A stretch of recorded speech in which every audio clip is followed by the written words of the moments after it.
see me making this face, or by any chance in the next couple of seconds, if I do the evil laugh, that's actually ironic that I would say that. But good afternoon, live at 5. Latoya Jack here.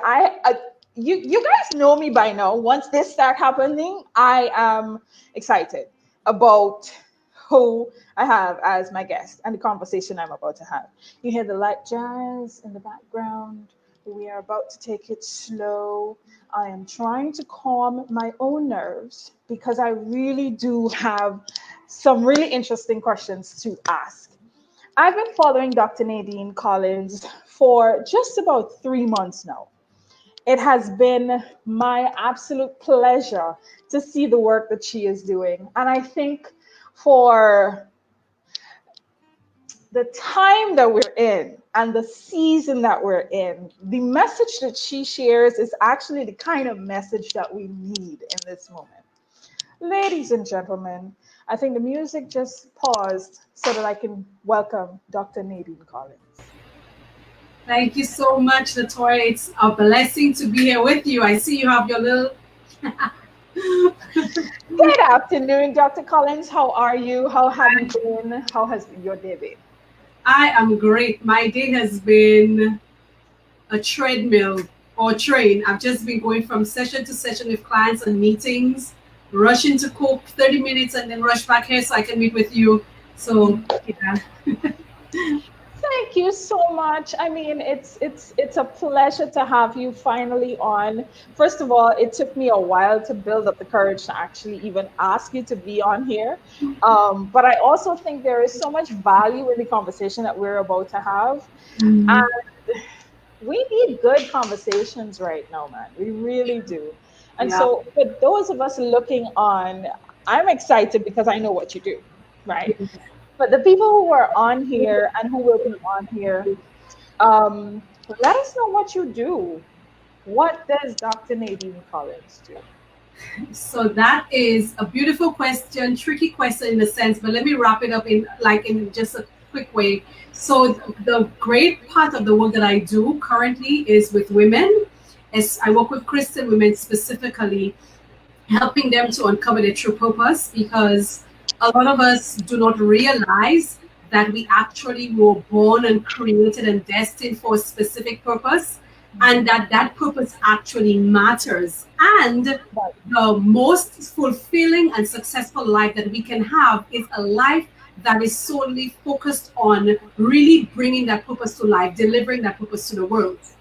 And that is linked specifically with the work that I do on prayer. Prior to COVID-19, I would travel. My schedule would be packed for at least 10 to 11 months of the year, traveling globally, doing programs either for women and on prayer. And they're tied very much together because a lot of the work that I do with women, it's really done from the backdrop of them really having and developing a really effective prayer life.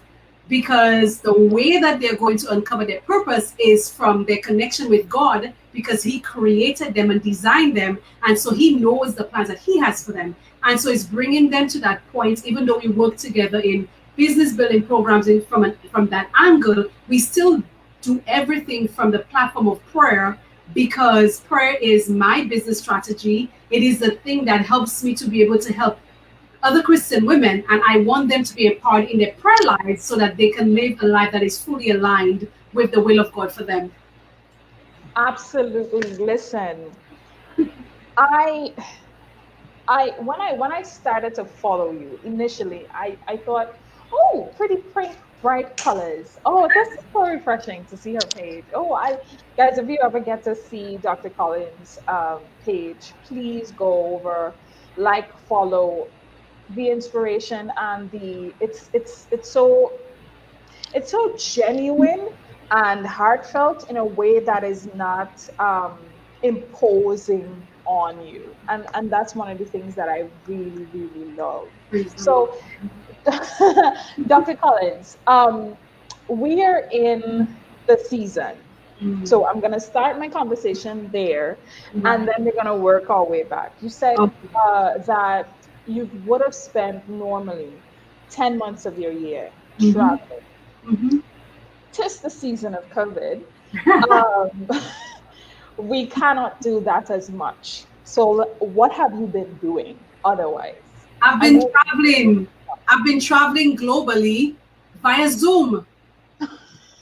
And it, The savior, the modern day savior of us all. Listen, and it Zoom. keeps me busier than I thought my 10-month or 11-month schedule was like. I really never thought that anything could beat me being on a plane, in a hotel room, or on a stage. I never thought anything could do that. I would literally travel, and my husband would meet me in different countries to bring my change of clothing for me because of the season. Because I would live in one season and I would come back in a totally other season. But I didn't think anything could beat that. But COVID did, because now sometimes in one weekend I'm in 3 different continents. Whereas before I would physically be in one place and I'd be focused on that one place. But now I still have to show up. And sometimes people think, oh, it must be easier because you're at home. No.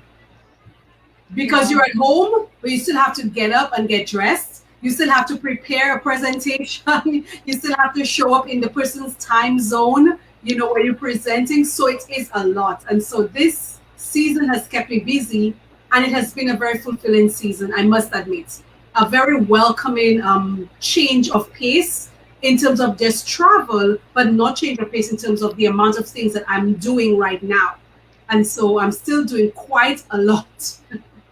And that is good. That is amazing. I really do. I'm sure you can appreciate, and for most of us, we can appreciate the fact that this season, some of us still have the opportunity to be quite busy and quite and be able to reach our audience nonetheless. Exactly. So, Dr. Collins, let's dive into what you actually do.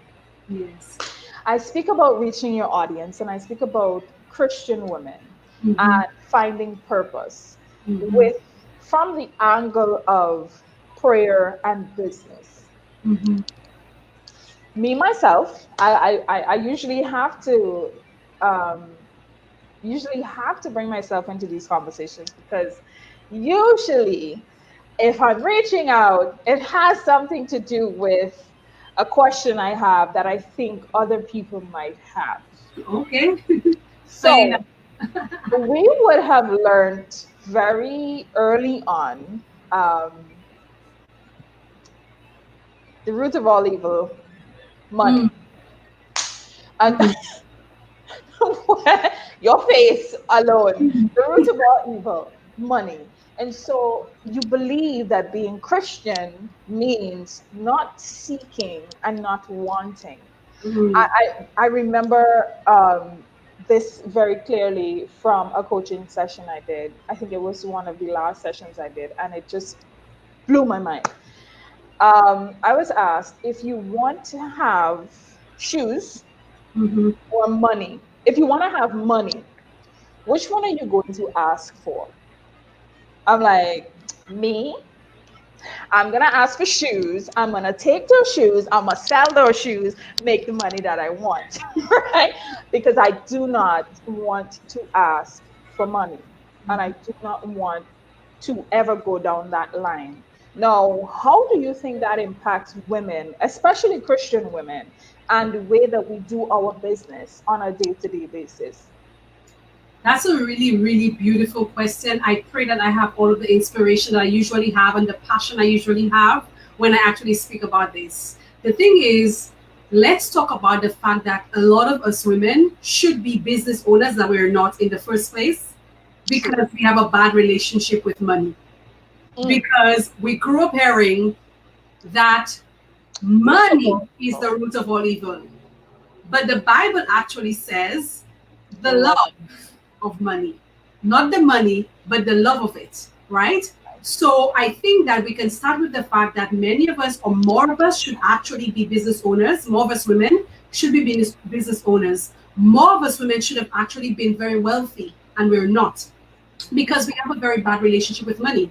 I was saying to a friend of mine earlier today, as like, you get what you expect in life. 100%. And so a lot of us believe as if, we we should not be wanting to get rich, because money will lead us away from God, right? But from my personal perspective, as a child of the King, I personally believe that people who call themselves Christians, we are supposed to be the wealthiest people, because we boast. We boast and say to people that I serve the King of Kings. I serve the Lord of Lords. I serve, you know, a majestic King and all of that stuff. But let me tell you, one of the things I've realized, and I didn't grow up knowing that, because I grew up in the era of hearing about money is the root of all evil. Thankfully, I understand it's not money. It's the love of money that's the root of all evil. And I also understand that in order for us to effectively do anything, we need money. And so there are a few things I want to highlight first when it comes to this money issue and that bad relationship that we have.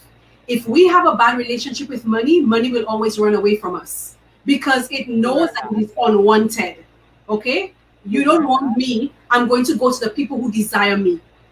All right? So you're going to get what you expect, because you have a bad relationship, Toya, with it. You don't want it. You're not want it. Put a pin in it. Dr. Collins, pause. You just said money is going to go away from you because it feels and knows it is unwanted, and it will go to the people who desire it. Yeah. So look at me, not asking for money, and I want money, not asking for it, and asking for shoes instead. Get a bag of shoes that I can't sell. I mean, why would I would want the money and not buy shoes. So let me tell you what I really think, right, about this whole thing, right?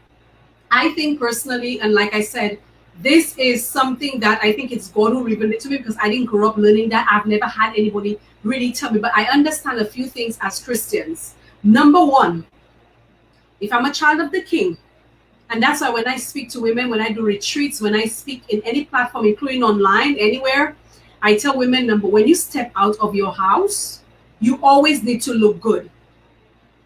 We're talking about money, but I'm driving the point. We always need to look good. Why? Because you say that you are a child of the King. And a child of the King should be dressed like royalty.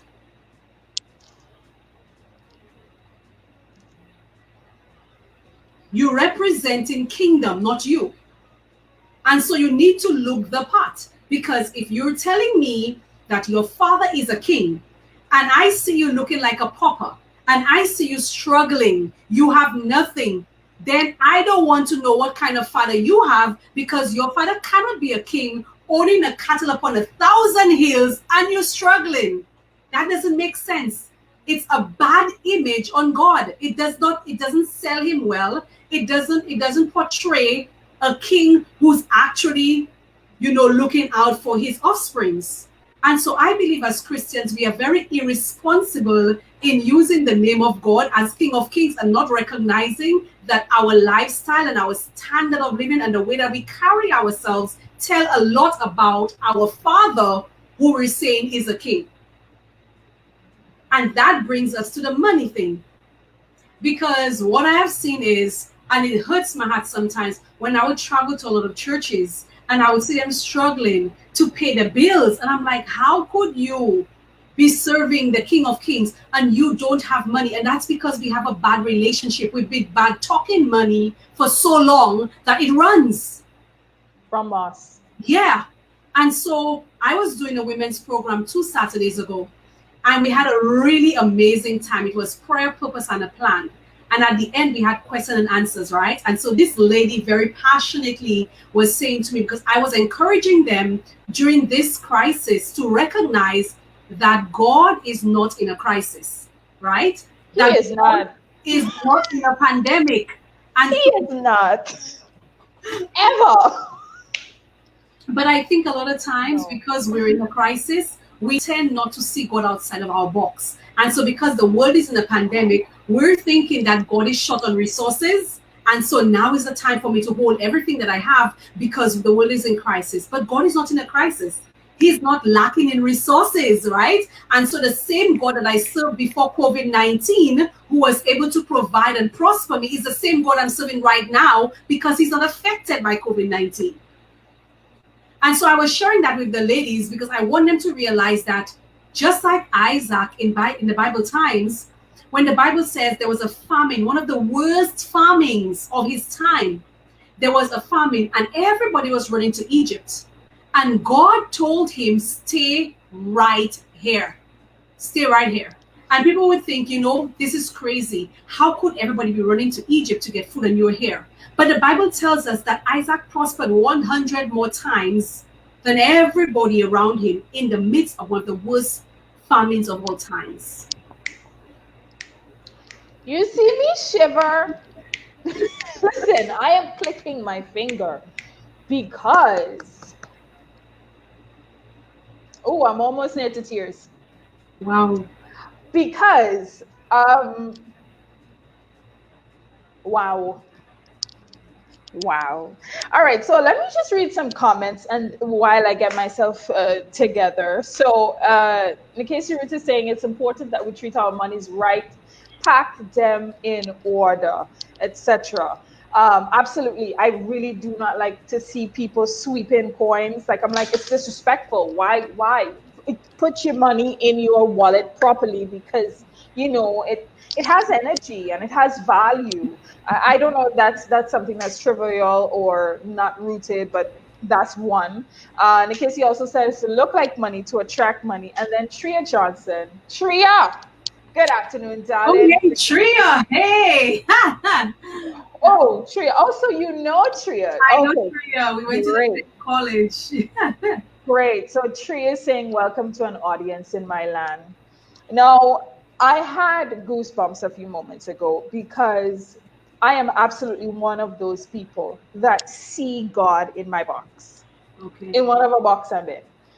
And so it's been in this pandemic, this situation, cousin COVID, has been able to, we have to start to call it something. It's been here so long, you might as well accept it as family.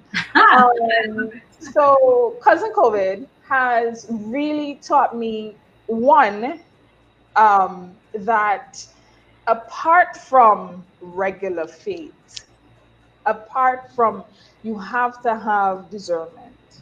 Yeah. One of the things that at the beginning of this period, we were trying to do was organize to actually go somewhere where we thought we would be a little more safe and secure. On hindsight, that would not have been the best idea. That would not have been the best thing to do. Additionally, we were actually at the point, listen, Dr. Collins, at that point, and we were having a hard time.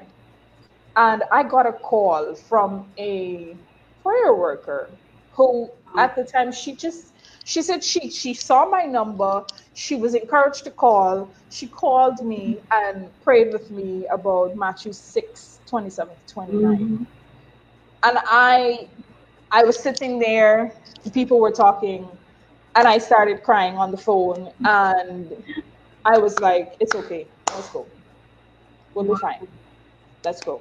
So I really do understand when you say that God isn't going through a crisis. He isn't in this pandemic. We are. And so if we decide that, and if we feel like we are not going to live our best lives in this time and do what we ought to be doing, we're going to miss the bus. Yep.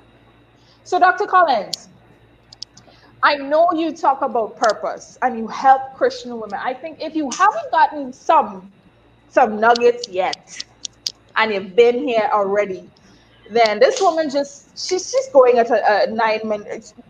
It's fast. Catch it. Come on the train. Dr. Collins, how can women during this time, what is your recommendation for us to birth those ideas that we have, that I don't know, we've been nurturing and praying over, but not taking action on?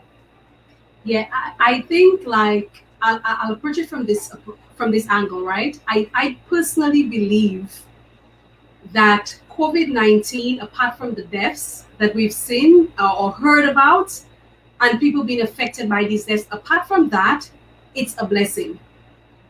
I believe that it's a time that God has give us a pause in time, because many of us are always like, we were too busy, we didn't have time for this, we didn't have time for that, and now the whole world, everybody's had to take a pause, take a break. And now, I think, especially for Christians, if we don't realize the blessing of this time, we will never realize the blessing of any time.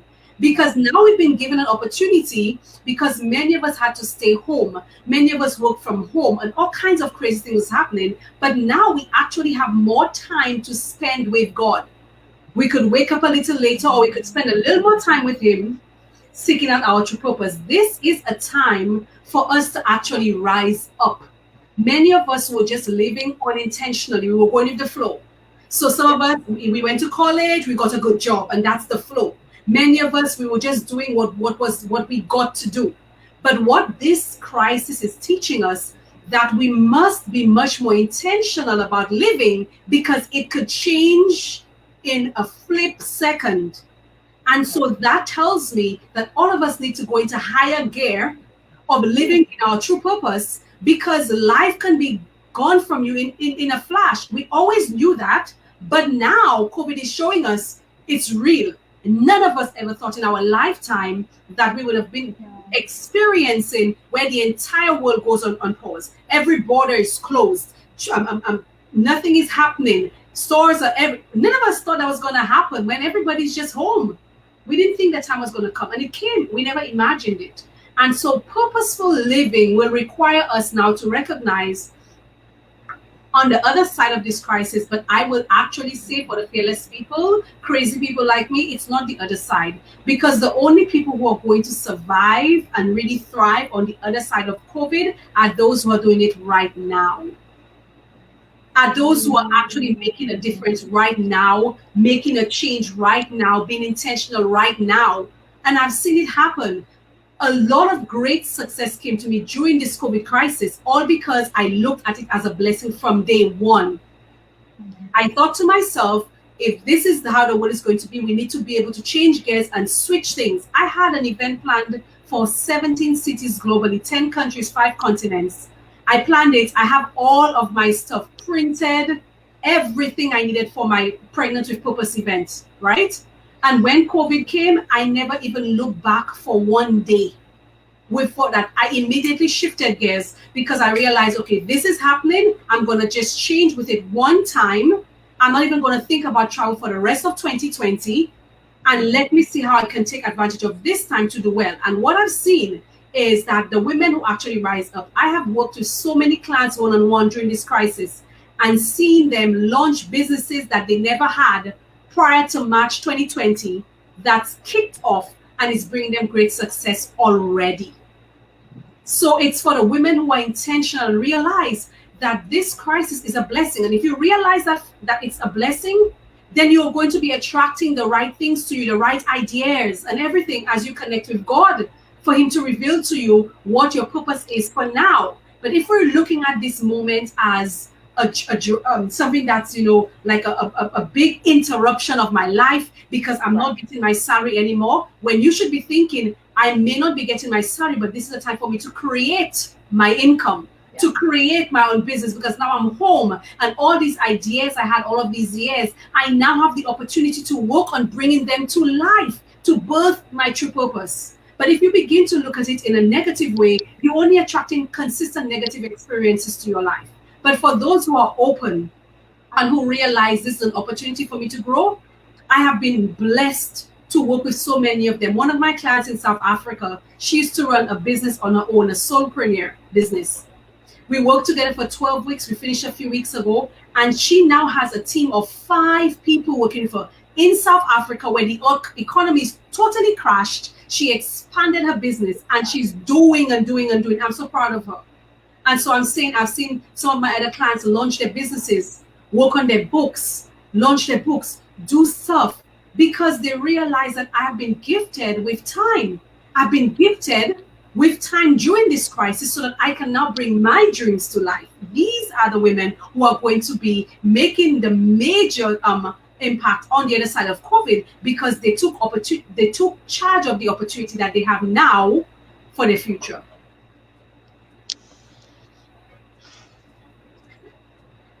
Guys, ladies, gents, if you are watching at us live, hashtag live. If you're looking at us on the replay, hashtag replay. Um, if you're loving what Dr. Collins is saying, please press those hearts. Hearts, hearts, hearts, hearts, hearts. Dr. Collins, take us through the process of becoming when working with you. What does that look like? Because I'll tell you, for me, anything that says prayer and purpose, I run for the hills. I am scared. Straight.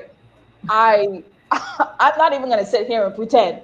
I am scared. So run us through the process of, for those like me, of what that looks like and how we evolve and come out on the other side.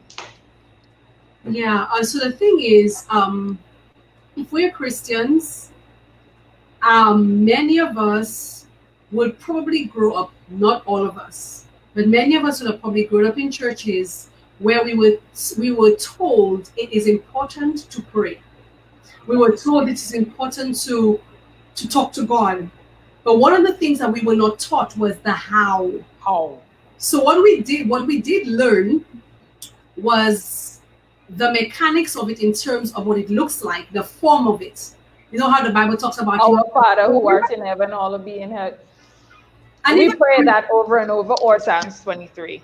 Yes, and we do that. And even though we're told, okay, talk to him, and you talk to him like, you know, we still develop the language of talking to him, we still have not learned the proper mechanics, because we do talk to him. But the problem is with many of us for our prayer lives, and because we were not taught it, so I don't even blame us, but we have not been taught about the importance of the relationship with the person that you're talking to. Mm-hmm. So it's not just about a God that you go to with a list of things that I want, but a God that I want to develop a relationship with because he loves me, he has the best in mind for me, and I want to be able to connect with him in a relationship so that I can know all of these good things that God has in store for me.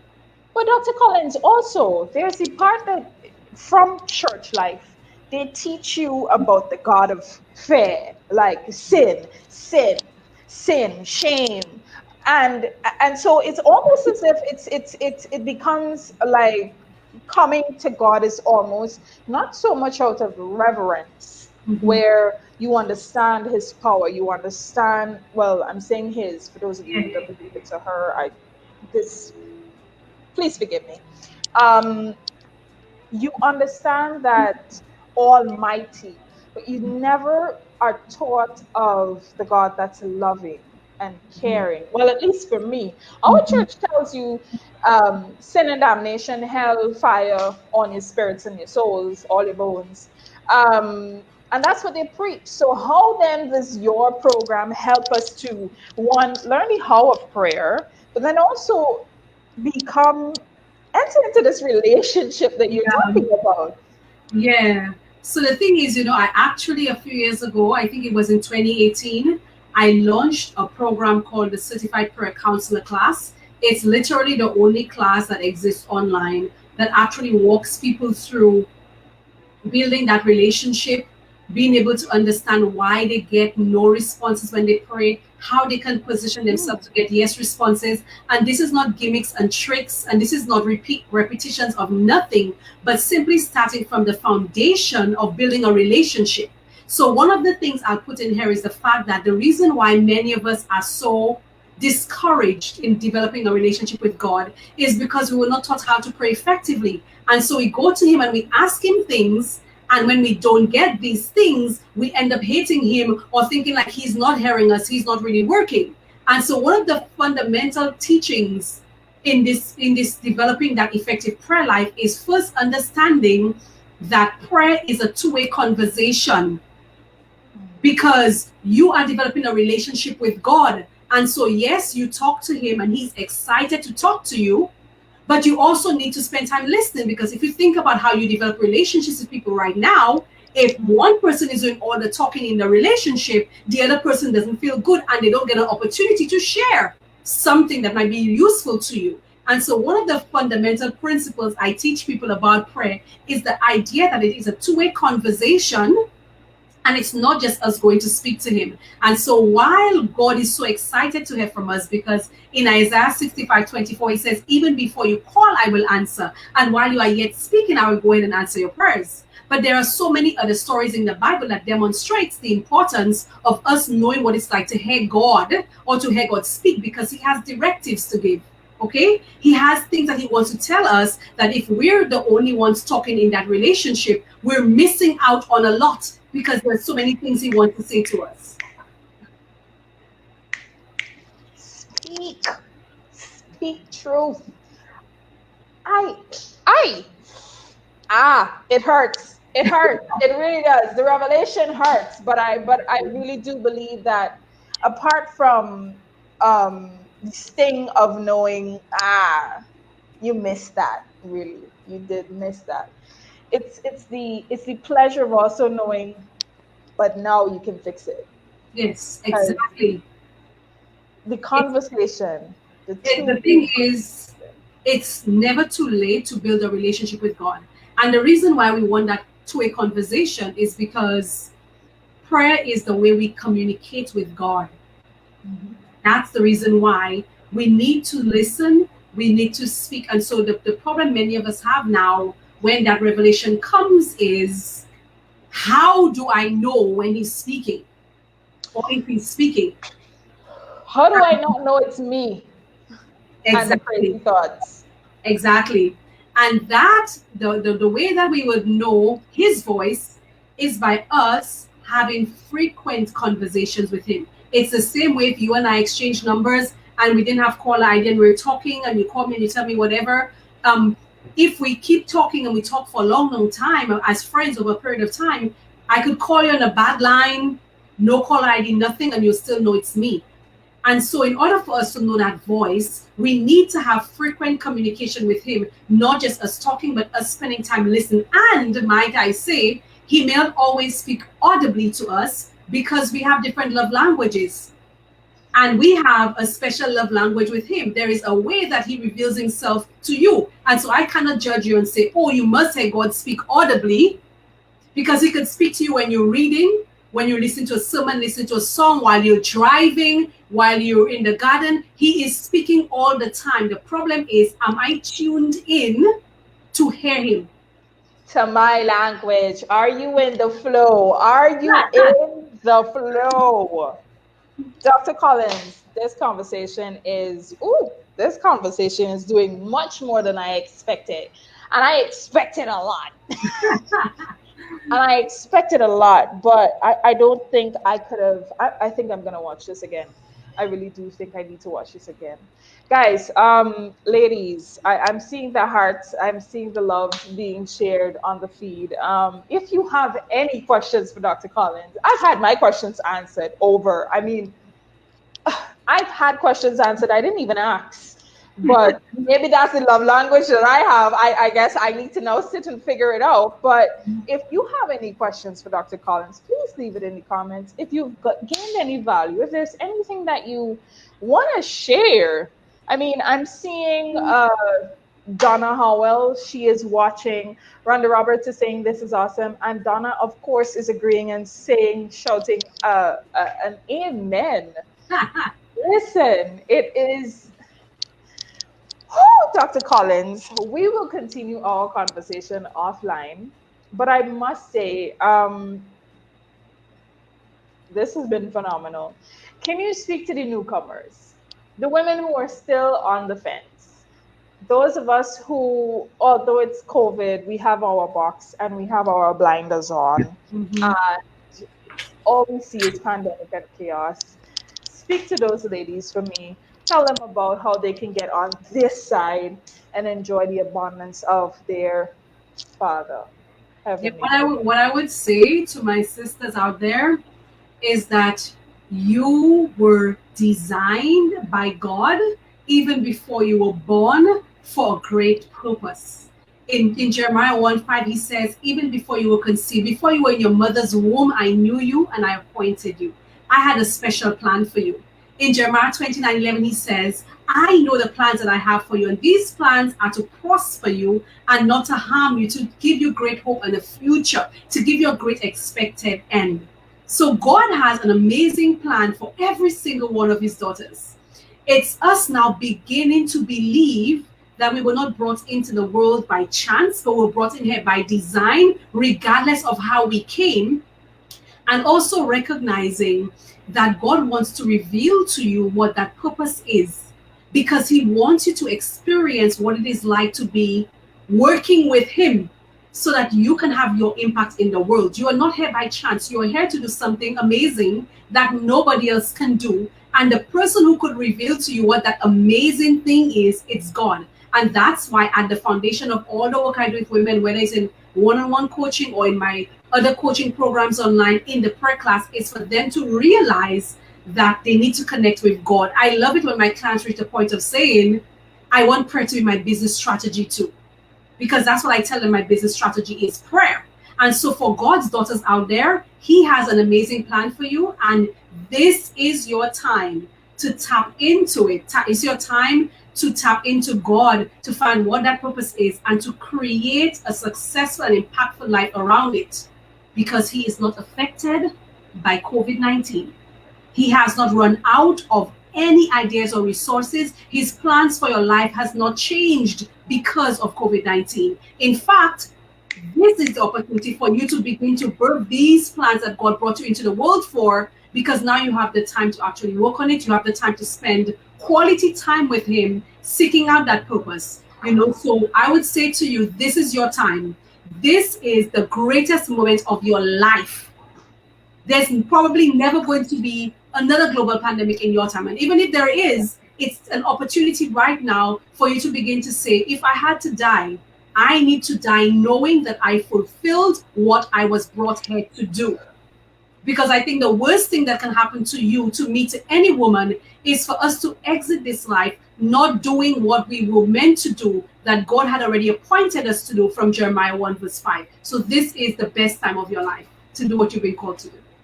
Listen, according to so many great speakers out there, you have a responsibility to birth your idea, because your idea is designed to help so many others. So you do us an injustice if you don't bring those ideas to the fore, and if you die with them. So Dr. Collins, I mean, it was worth the wait, as it always is. It was absolutely worth the wait. I mean, we will be connecting offline. I am so happy that I actually had the courage to reach out to you, and so blessed that you actually took the time to spend this time with me, and so many others. I know this is going to impact so many women that I know personally. I'm going to be sending this link and sharing it with them directly, so that they can understand and get some of the questions answered, man. I just love it. I just love it. Ladies and gentlemen, please join us tomorrow again for another session of Live at 5, where we will be spending time on Feedback Fridays. It's a holiday in Guyana tomorrow, so we will have a lot more time to get ourselves ready and organized for the afternoon. Dr. Collins, is there anything else you'd like to say before we leave? No, I just want to say thank you for giving me this opportunity to just be able to share with the women out there and even the men who are listening. And I wish you continued blessings in the work that you're doing. Thank you so much. Thank you so much. How do they get in contact with you? There are a few ways. One of them, of course, my website is nadinecollins.com. And you can also email me at Nadine@nadinecollins.com. I'm giving you the easier route. Right. And I also have a women's group on Facebook called WOW, Women Leadership and Empowerment. And so if you're looking for a community where you can be inspired and empowered with, a lot of Christian women globally and so on, this is a growing community and stuff like that. So these are 3 easy ways. I'm on Instagram as well. I think it's Nadine Collins on Instagram. And Yes, so I'm on Latoya LinkedIn. here on Facebook. She is tagged in this video, so if Yes. you can just, Usually the personal pages always have 5,000, so I try to direct people to other pages. So yeah, but you could always connect with me and then connect with me in another group. And I have my Nadine Collins in Ministry Facebook page as well. You can join us there. I have a prayer group as well, called the Prayer Chamber 7 verse 14. It's like 7 verse 14. So the Prayer Chamber 7 verse 14. If you're looking for a community of people to pray for you when you're going through stuff or and stuff like that, you can also join us in the prayer group as well. I could send these links to you if you have any way of sending it out to your audience. oh, absolutely. Yeah. You can leave them in the comments because, like I said, I'm going to be sharing this video. Yeah. I am here with, I'd just like to close off with what Donna Howell is saying. I just show it up here. This is our time, ladies. Let's go. Yes. Let's go. And let's just do it. All right. Dr. Collins, thank you once again. No Everyone, bye for now. See you tomorrow.